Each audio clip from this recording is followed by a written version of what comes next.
J'ai été victime de ce qu'on appelle le syndrome du bébé secoué. Mon cerveau a tapé ma boîte crânienne. J'ai enchaîné avec 8 jours de coma, intubé, parce que je ne pouvais pas manger tout seul, ni boire, etc.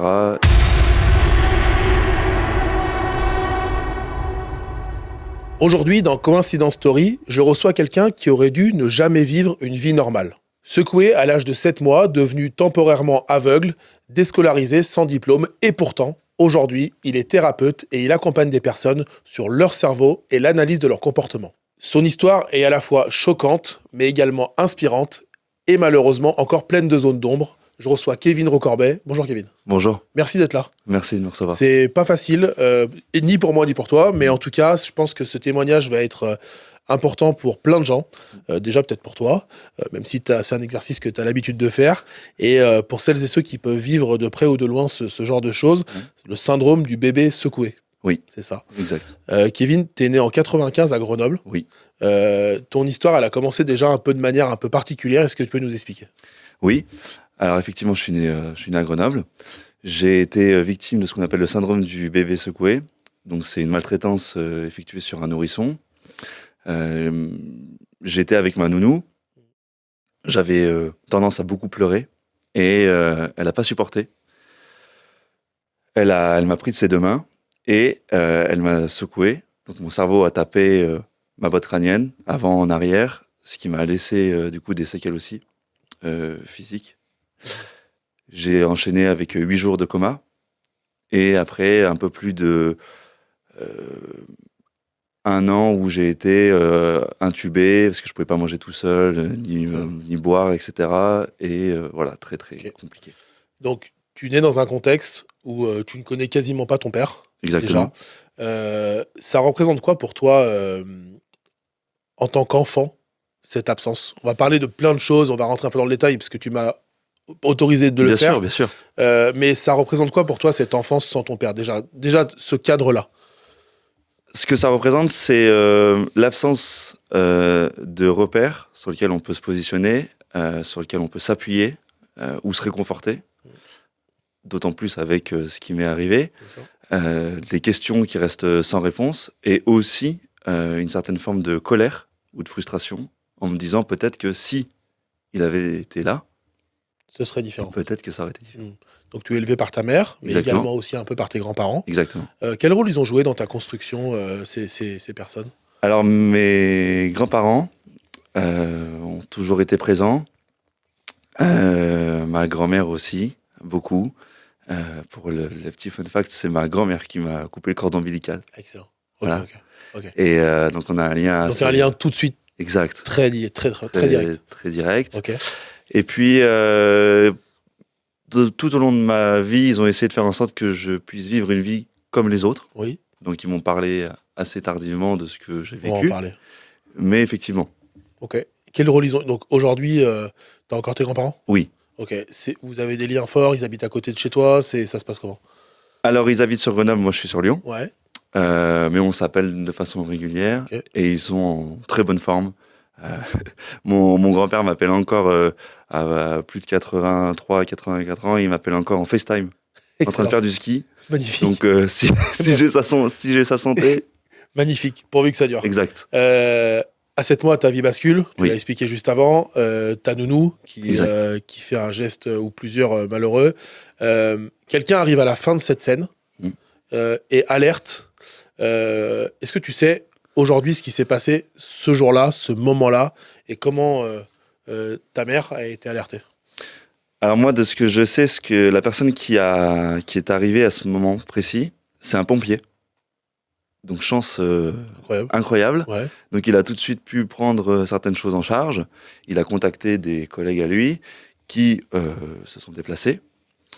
Et ma maman a été prévenue par la suite. Elle savait ? Il savait ce qui s'était passé ? Ou il a juste vu que t'étais pas bien, que t'étais... Non, il a vu l'acte.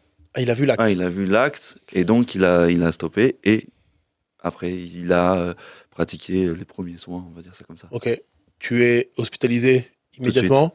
Une cécité totale. Exact, sur les 2 yeux. Intubé, tout, un énorme traumatisme. Tu connais aujourd'hui la gravité de ce moment ? Est-ce que tu arrives à comprendre la gravité de ce moment ? Parce que t'as des séquelles dont on va parler, ou parce qu'on t'en a parlé un peu plus tard? Est-ce que c'est resté un peu trouble? Tu peux nous expliquer un petit peu si tu comprends la gravité de ce moment et à quel moment de ta vie? Je l'ai compris il y a un an et demi. Incroyable. Parce que... À 29 ans. Ouais, c'est ça. Parce qu'avant, on utilisait beaucoup, même dans la famille, le terme accident. Ok. Et pour moi, je disais que c'était un accident, c'était quelque chose qui va arriver à n'importe qui. Et vu que j'ai fait les choses de façon, parce que j'étais obligé de les faire, j'ai pas vu la gravité. Ok. Jusqu'au moment où j'ai commencé à en parler. Et là, effectivement, quand j'ai vu tous les retours, soit des personnes à qui c'est arrivé, soit des familles à qui ça arrive également, ouais, je me suis rendu compte que c'était très grave et l'ampleur de ce phénomène. 29 ans plus tard. Ouais. Il y a une image très forte, tu m'as raconté quand on préparait cette interview, de ton grand-père au-dessus de ton lit, avec un ballon multicolore, Exact. pour essayer de te faire réagir, pour voir si vraiment tu étais aveugle. Et pour essayer, tu peux nous expliquer un petit peu cette histoire, parce que ça m'a un peu marqué quand tu me l'as raconté. En fait, à ce moment-là, moi, je n'interagis pas du tout avec le monde qui m'entoure. Je suis entubé de partout, je suis à l'hôpital. Mes parents et grands-parents travaillent de façon très conséquente, et donc ils doivent jongler entre leur activité et venir me voir. Et à ce moment-là, mon grand-père, par espoir et je pense volonté que les choses s'arrangent, il venait de temps en temps me voir, il prenait ce temps-là, prenait un ballon multicolore et se mettait au-dessus de mon lit et bougeait le ballon, juste pour voir si j'avais des interactions avec une couleur plus qu'une autre. Et à ce moment-là, t'en avais pas? Et à ce moment-là, rien. Donc ils se sont dit, bon bah, il verra plus jamais. Bah, c'est ce truc qu'ils se sont dit, on leur a dit souvent, on sait pas ce qu'il va pouvoir faire, quoi. Aujourd'hui, on va passe rapidement, mais c'est quand même un point super important parce que ça fait partie des handicaps que tu traînes aujourd'hui. T'as retrouvé la vue sur ton œil droit. Exact. T'as une acuité visuelle nulle sur l'œil gauche. Ouais. Mais que tu reviens de loin parce que ça aurait encore une fois pu être pire. Exact. Même si c'est déjà assez important. Pendant ton enfance, on te parle d'un accident. Oui. Pendant ta scolarité, tu comprends que t'as pas de niveau, mais tu sais pas vraiment pourquoi. Est-ce que tu fais le rapport avec l'accident? Et surtout, moi j'ai une question, est-ce que tu crois que c'est un accident? Toi, à ce moment-là, il y a zéro doute, c'est un accident, tu sais pas trop, et t'as pas le niveau dû à ça ou pas? Enfin, tu vois, est-ce que tu crois à tout ça? Je fais pas le lien. Ouais. Parce que pour moi, c'est juste lié à mes compétences ou au fait que je n'y arrive pas. Ouais, tu dis, bah, je suis pas le meilleur. Voilà, je suis pas. Voilà, moi, je vois les professeurs ou les maîtres et maîtresses qui s'adaptent à moi, ils impriment les cours en amont pour me les donner. Comme ça, moi, je peux déjà commencer à les voir. Et en fait, on avait fait un calcul avec les professeurs à ce moment-là. C'est que pour 1 heure de leçon, je suis quelqu'un, entre guillemets, classique. Moi, ça me met 3 heures pour apprendre à ce moment-là. Ouais, d'accord. Donc, je dois multiplier à chaque fois mon temps de travail par 3. Mais est-ce que toi, ta mère ou tes grands-parents font le lien avec Oui. cet accident? Je pense Sans que tu le saches. Oui, exactement. Okay. Je pense qu'eux sont au courant, le voient, mais par souci, encore une fois, je pense, du fait que je dois vivre comme tout le monde, Okay. Le mettent pas sur la table systématiquement. Les profs non plus. Exact. Parce que ta mère ne leur dit même pas. Oh, il a eu un accident quand Voilà. il était gamin, ça peut être ça, mais c'est pas forcément C'est ça. D'accord. Donc, tu avais des problèmes de concentration, des problèmes de mémoire, tu me disais. Oui. Est-ce que tu te dis à ce moment-là, parce que pour un enfant, c'est assez traumatisant d'être différent des autres. Tu m'en as parlé, on en parle beaucoup du harcèlement scolaire, des choses comme ça, c'est un sujet qui me touche assez. Est-ce que tu comprends que tu es différent et comment tu le vis en fait au quotidien? Est-ce que tu dois mettre en place des stratagèmes pour être comme les autres, ou est-ce que tu dis bah je suis différent? Comment tu le vis ça? Au début, je vois la différence. J'ai une chance à ce moment-là, si on peut dire ça comme ça. C'est que ma maman, à cette époque-là, elle avait une carterie. Une carterie? Une carterie, ouais. Une carterie gadgeterie. Ok. Voilà. Et elle vend des Diddle. Oui, bien sûr. Ça revient à la mode, ça. Voilà. D'ailleurs. Et à l'époque, c'était à la mode. Ouais. Et donc, vu que tout le monde savait un petit peu que ta mère faisait ça, voilà, il y avait une forme d'interaction par... Excellent. Ah ouais, toi, tu peux avoir les diddles, Exact. machin. Ah, vu que excellent. moi, je peux les avoir ou que, etc., il y avait ce truc-là. Mais il y avait quand même si on veut pas les diddles ou autre, Il n'y a pas besoin de eh ben, en gros, t'existes pas, quoi. Incroyable. Tu l'acceptes? Tu le vis mal? Je le vis mal, ouais. Tu m'as beaucoup parlé de solitude, Ouais. encore aujourd'hui. Ouais. C'est quelque chose qui te suit. Elle arrive quand dans ta vie il arrive quand dans ta vie ce sentiment de solitude, à ce moment-là? Tout de suite. Ouais. Mon plus lointain souvenir, c'est au CP.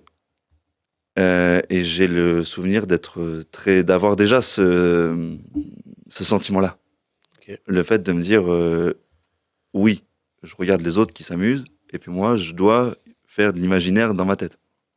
S'il y a un enfant qui nous regarde et qui, pour une raison ou pour une autre, peu importe, se sent seul dans une école comme ça, avec le recul, qu'est-ce que tu aurais fait différemment pour vivre mieux les choses ou peut-être en parler, je sais pas, qu'est-ce que tu aurais fait différent? Enfin, c'est super important ça parce que y a des gens qui nous regardent, c'est des adultes, ça peut être des enfants, ça peut être des enfants qui disent ah ouais mon gamin il est un peu esseulé et enfin moi ça me fait tellement de peine.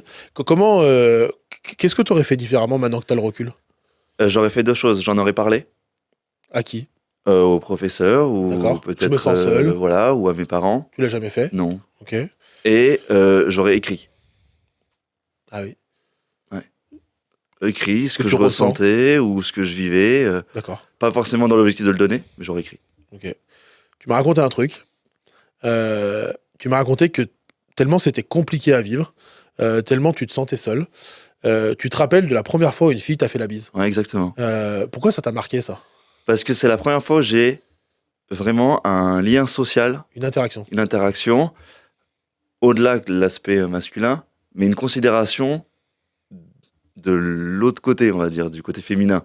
Ok. Une considération que j'avais jamais eue. Juste une considération. Ouais, juste une considération. Ouais. Juste, tiens, t'existes. Pour certains, ça peut paraître anodin. Ouais.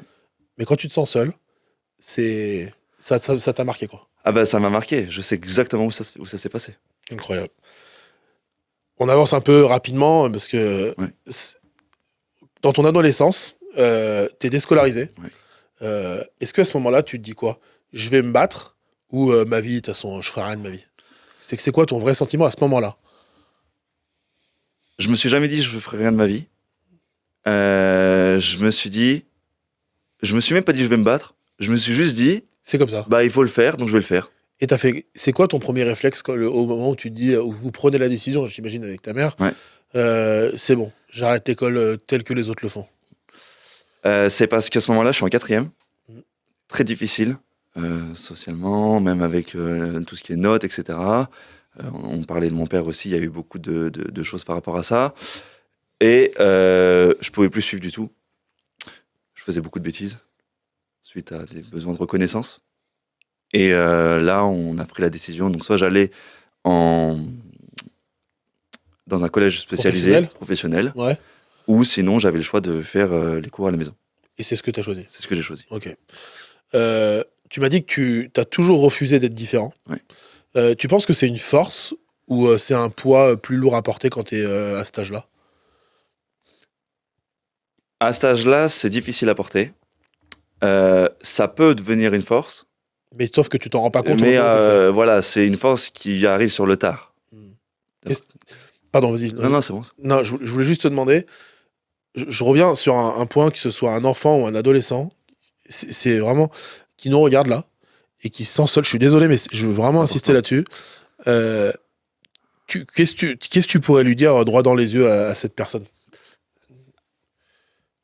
Moi, ce que je dirais, c'est d'oser en parler, oser le dire, ne pas avoir honte, ne pas avoir peur, et de passer, et je vais le répéter souvent, mais de passer à l'écrit.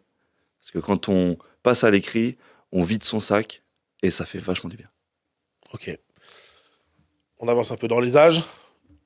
On va faire un schéma très noir, mais tu rates ton bac. Toi, tu l'as même pas, tu le passes même pas, de toute façon. Si tu le passes en candidat libre, mais tu le rates. Exact. T'as vu, on a bossé. Hein. Ouais. T'as pas de permis. Exact. Dû notamment à la vue. Ouais. Tu manques de reconnaissance. Exact. Comment tu démarres dans la vie active? Mal. Bah oui. Question à 2 balles. Bienvenue sur Coïncidence Story. Tu démarres. J'ai rien, donc super bien. Je vis ma meilleure vie. Non, comment tu démarres? Concrètement, tu fais quoi? En fait, je me dis qu'est-ce que je peux faire. J'essaie de mettre en place qu'est-ce que je peux faire. Donc, je peux pas avoir des postes commerciaux ou autres, ou même de la livraison, parce que je peux pas conduire. Donc, j'essaie de trouver le premier job accessible, sans bac, sans rien.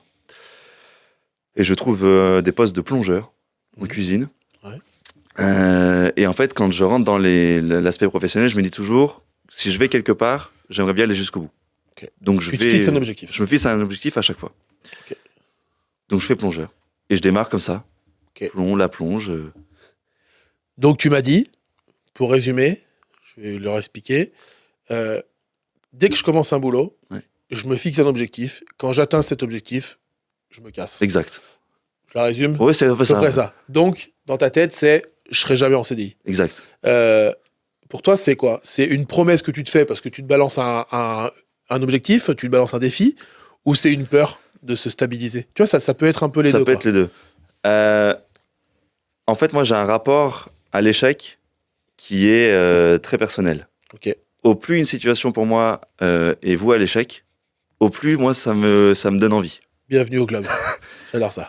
Et du coup, je me dis, dans ma situation, on peut presque pas faire pire. Et donc, je me dis, bon, bah allez. Donc, dès que je me dis, tu peux pas le faire, j'y vais. Ok. Et c'est toujours le cas aujourd'hui? Toujours. Magnifique. Y a toujours quelqu'un qui te dit, tu n'y arriveras pas. Oui. Et toi, tu arrives toujours à transformer ça en défi. C'est ça. Une chose dont tu m'as parlé, c'est qu'on t'a dit, de toute façon, tu n'arriveras jamais à gagner plus de tant d'euros. Ouais. Il faut du chiffre. Ça te dit quoi intérieurement, tout ça? Pourquoi tu penses que tu es comme ça? En fait, sur le coup, quand on me dit ça, ça me blesse. Parce que ça remet en cause une certaine valeur. Et vu que j'ai à ce moment-là besoin de reconnaissance, c'est blessant. Et puis ça me remet en question sur qui je suis, etc. Donc ça me donne indirectement encore plus la volonté d'aller chercher quelque chose qu'on me dit, tu peux pas le faire. Et du coup, la reconnaissance, elle est encore meilleure à ce moment-là. Exact. Si c'est dur, plus tu y arrives et plus c'est dur, plus c'est valorisant. Exact. À un moment donné, tu as un déclic. Ça aussi, c'est important d'en parler. Moi, j'ai remarqué un truc, c'est que quand on a un problème, quel qu'il soit, ça peut être une dépression, un burn-out, j'en ai fait un, ça peut être un problème avec l'alcool, un problème avec une addiction, peu importe. J'ai remarqué que les personnes ont souvent tendance à dire « Non, mais moi, ça va, j'ai pas de problème ». Tu vois, je trouve qu'on a toujours tendance à dire « Mec, il te boit 2 bouteilles de Ricard dans la journée, et il dit « Mais moi, je suis pas alcoolique ouais. ». Je sais pas si tu vois, toi, tu dois voir ça en thérapie. Oui. Mais moi, je voudrais savoir quel message, c'est sorti du contexte de ton histoire, bien sûr, tu voudrais envoyer à celles et ceux qui ont un mal-être, mais ils savent pas d'où ça vient, parce que tu peux être mal dans ta vie, mal dans ta peau, machin, et qui se disent, mais moi, les psys, c'est pas fait pour moi. Parce que toi, tu as consulté un psy, qui t'a fait faire un exercice, on va en parler, qui a été un déclic pour toi. Pourquoi tu es allé voir un psy, et qu'est-ce que tu peux conseiller à celles et ceux qui ont au fond d'eux un mal-être, mais qui veulent pas se l'avouer? Toi, j'aimerais trop avoir un message pour eux, quoi. Ouais. Ça repose sur une seule chose. J'ai beaucoup réfléchi aussi là-dessus. Ouais. C'est le fait que plus le temps avance, moins on prend de temps pour soi. Et donc, on passe beaucoup de temps à faire et beaucoup moins à être. Ok. Ce qui veut dire que on n'est pas dans l'objectif de résoudre un souci, on est juste dans l'objectif de mettre une tâche pour se donner l'impression qu'on va résoudre. Tout à fait. Bah, c'est tout à fait moi, donc je vais prendre un rendez-vous. Tu consultes un psy à ce moment-là, qui te fait un exercice avec 2 coussins. Exact. Et là, dans ta tête, ça explose. Ouais.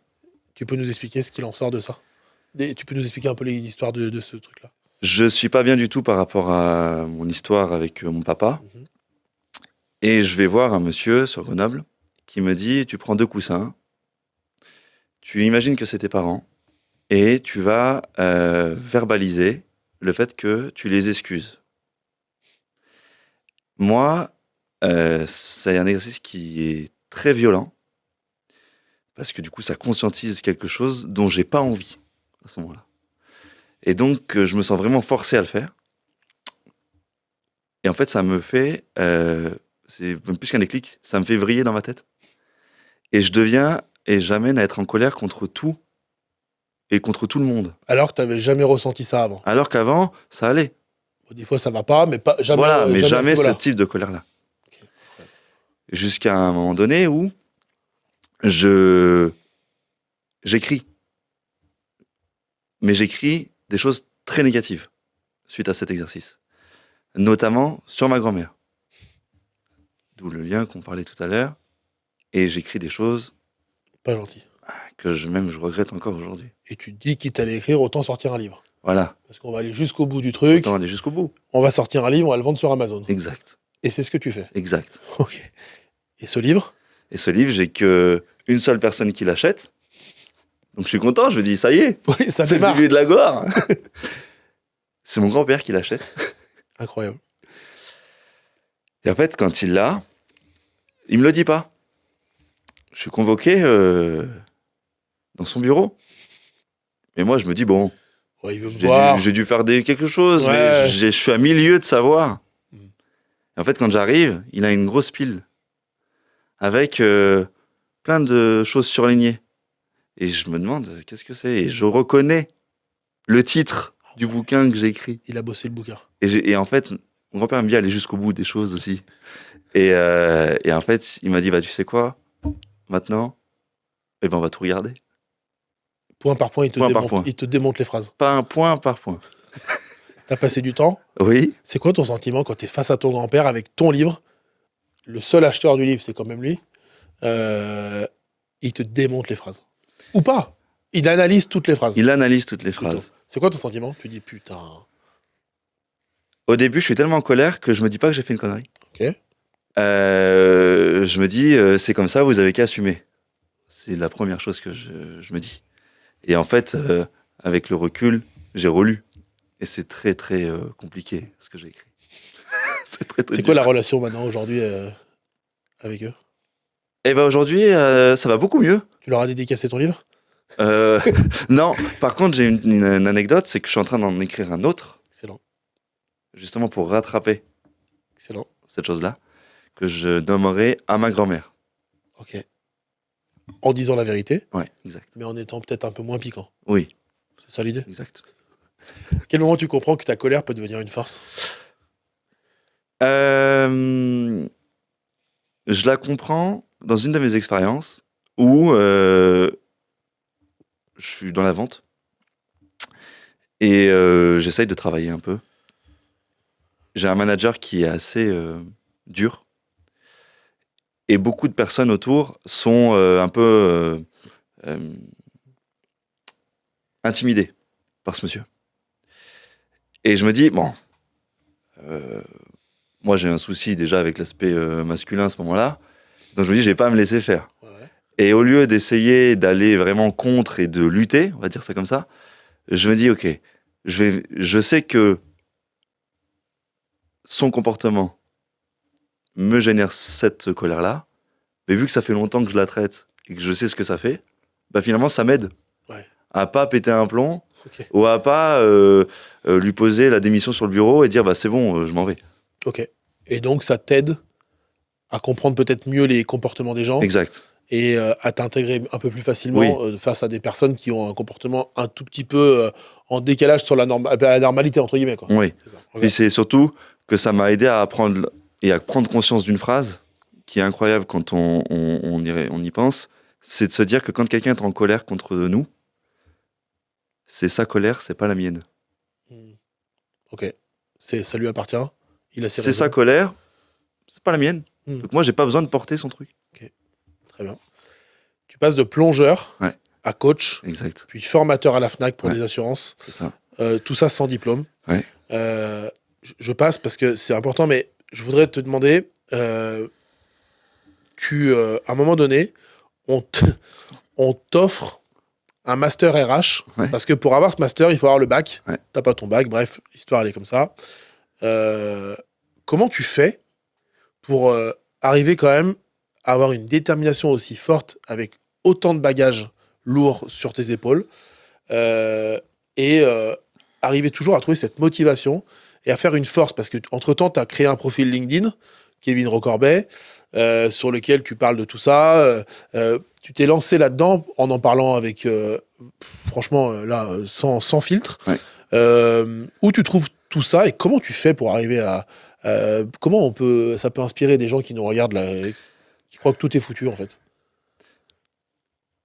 Je laisse pas dans mon esprit rentrer l'idée que c'est pas possible. Ok. C'est aussi simple que ça. Ok. C'est de se dire, si je veux ce truc-là, je me dis pas que c'est pas possible.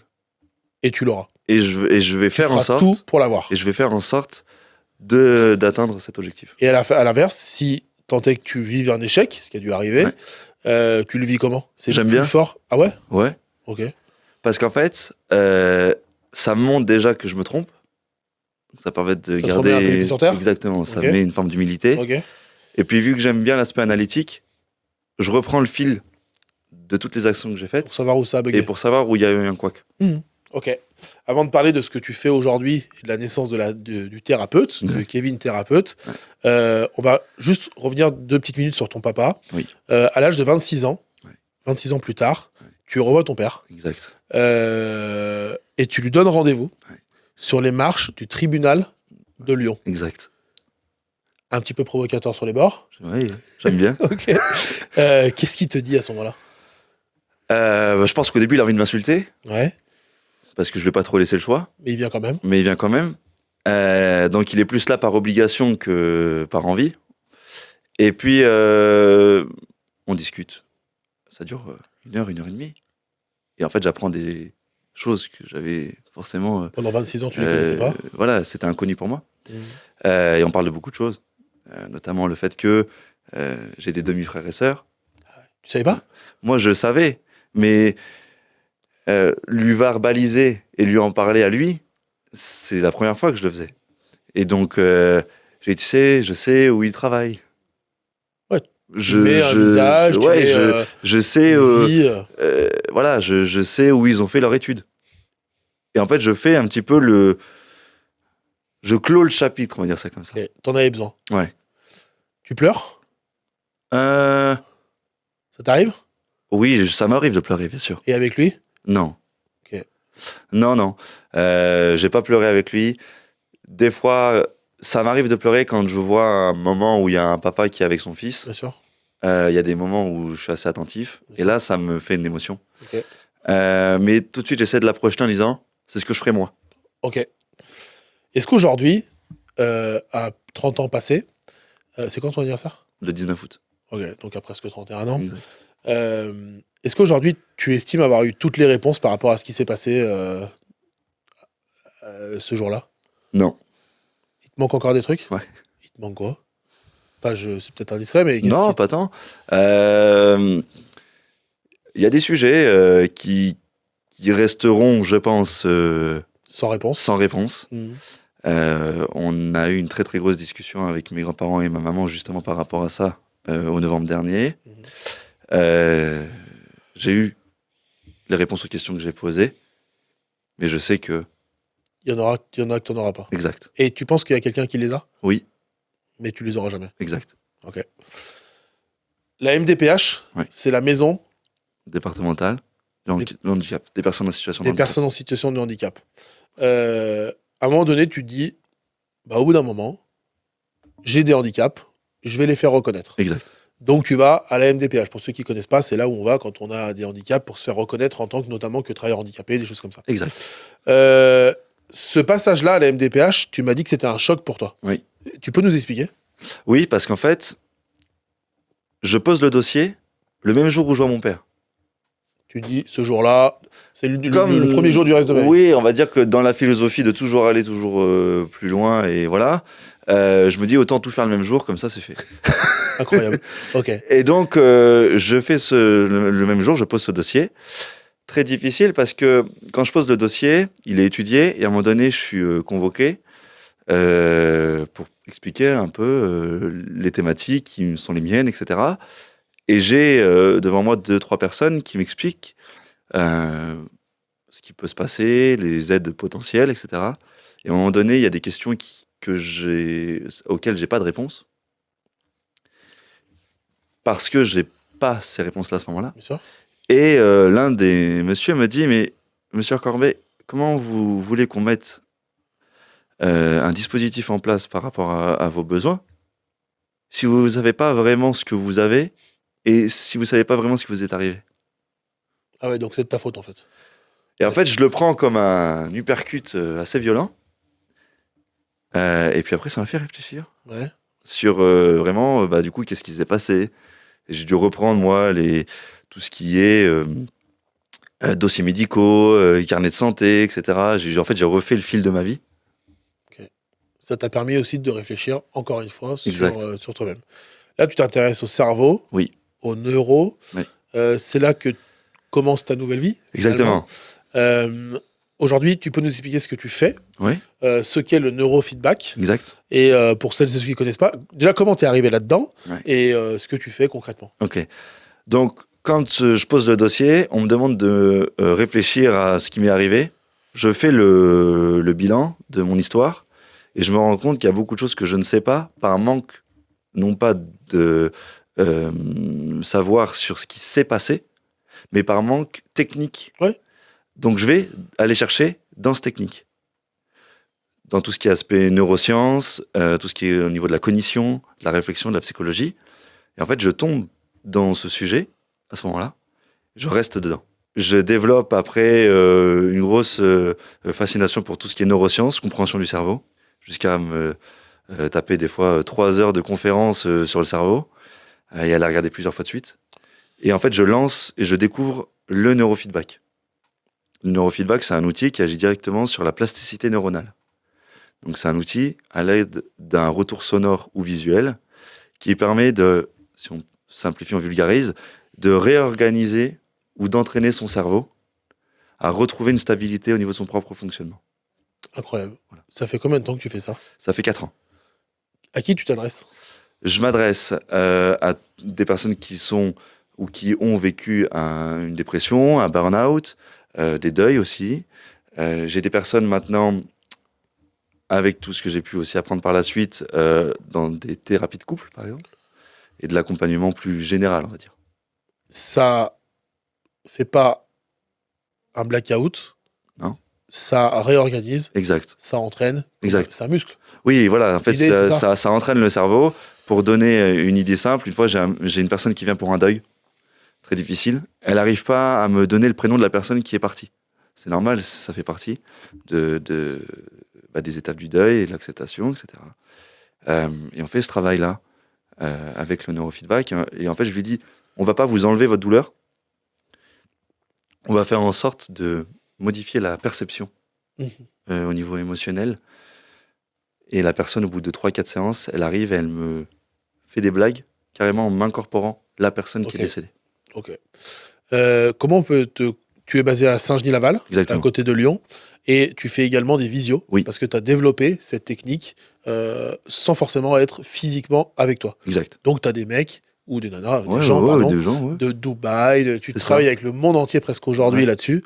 Tu as atteint ton objectif de salaire, Exact. enfin, grâce à ton travail et la sueur de ton front. Ouais. Mais au-delà de ça, je suis persuadé que tu le fais pas pour ça, parce que on en a parlé, tu as beaucoup de passion là-dessus. Comment on fait pour te contacter? Ouais. Et déjà, si on a envie de te parler, tout Oui. simplement, si tu as le temps, parce que tu n'as pas trop le temps, mais si tu prends le temps pour eux. Et comment on fait pour te contacter, pour parler de neurofeedback, des techniques que tu développes aujourd'hui? Ouais. Alors, on peut me contacter soit sur LinkedIn, par exemple, soit sur mon compte Instagram. Ouais. J'ai On va les simplifié. afficher. Hein. Ok. Voilà. Et puis, j'ai le site aussi, mon site internet, qui est cabinetrecorbet.fr. Allez, ok. Aujourd'hui, tu vis avec quelles séquelles concrètement? Je peux pas conduire. Des problèmes au niveau du repère dans l'espace. Oui. J'ai une déviation de la vue de 20 degrés. D'accord. Un gros problème au niveau de la motricité. Par exemple, impossible de pouvoir faire mes lacets. Ok. Tout bête, mais, Tout bon, mais chiant. c'est pénible. Ouais. Voilà. Quand il y a du soleil, même si j'ai des lunettes, je suis obligé de plisser les yeux. Ok. Parce que sinon, je vois rien. Photosensible. Exact. Ok. C'est déjà pas mal. Non, j'en ai encore. Vas-y, je t'écoute. On fait la liste. Tout ce qui est au niveau aussi émotionnel. Ouais.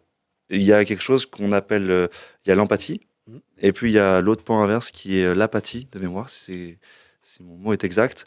C'est-à-dire qu'en fait, je peux avoir la faculté, si on peut appeler ça comme ça, du jour au lendemain, de faire en sorte qu'une personne n'ait plus rien pour moi. Incroyable. Tu penses plus. Exact. C'est déjà arrivé? Oui. Ok. J'ai mis fin des fois à une relation d'amitié qui a duré 15 ans. Du jour au lendemain. Et du jour au lendemain, j'ai dit cette personne, pour moi, je veux plus qu'elle existe. J'oublie tout jusqu'à même son visage. Incroyable. T'as toujours des problèmes de concentration aujourd'hui? Moins. Ok. Je me suis beaucoup entraîné. Ouais. Et j'ai plus de problème de mémoire non plus. Socialement, ça va mieux? Ça va. C'est Ça va un soit peu ça mieux. passe, soit ça casse. Ok. Il n'y a pas d'entre-deux. Mais par contre, t'es très entier. Oui, oui. C'est dû à ça, tu penses? Tu l'aurais été si t'avais pas eu ces problèmes-là?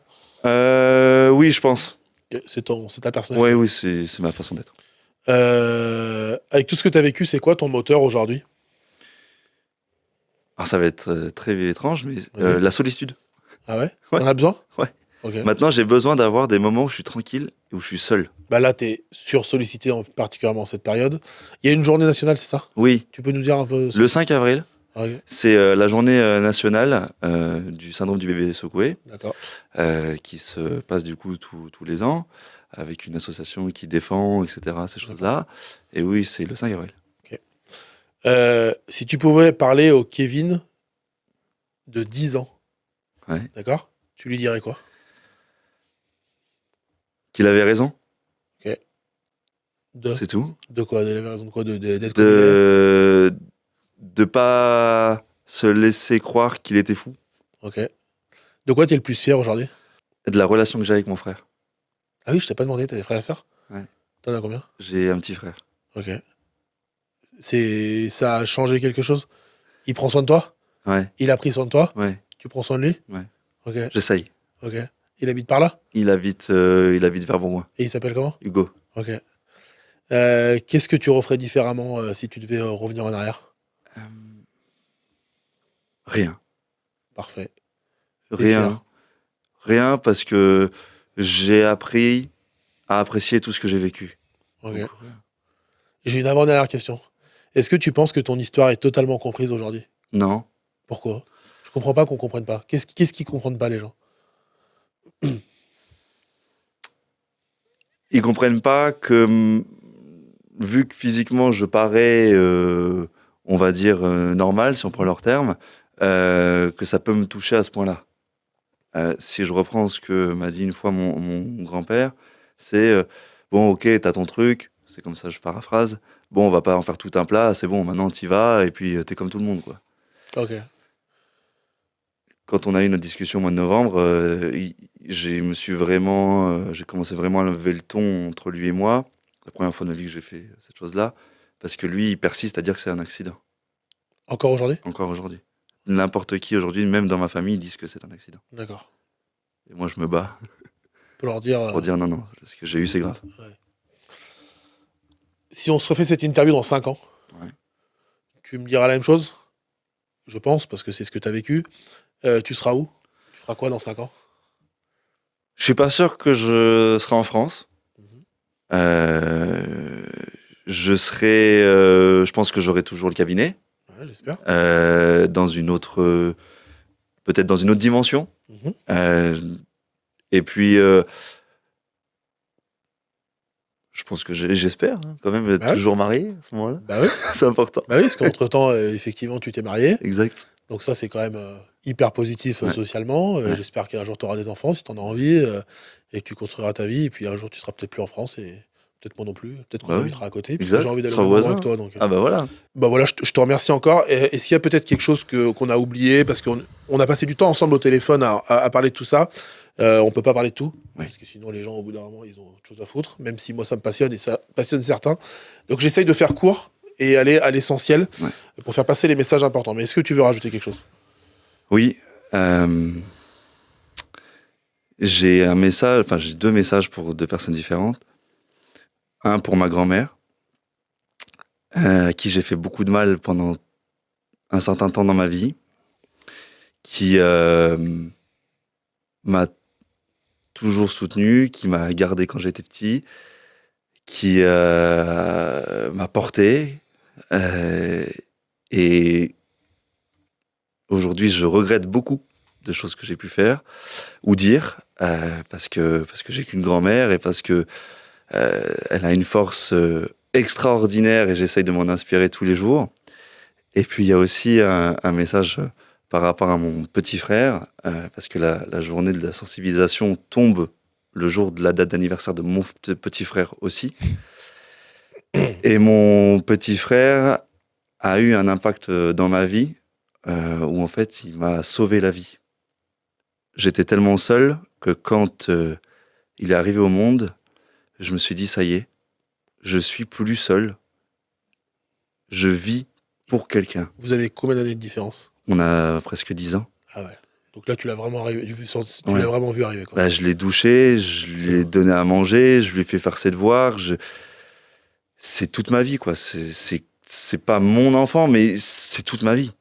Et c'est réciproque. Je pense. Je peux pas parler à sa place, mais je pense. Tu seras comment, toi, en tant que père? Souple. Souple et impartial. C'est très complexe de juger les Tant que tu l'as pas vécu. situations et de juger les décisions d'une personne tant qu'on n'est pas dans le contexte. Et dans une phrase, quand on parle des couples, des fois on dit tant qu'on n'est pas dans le lit, on peut pas savoir. Bah là, c'est un peu pareil.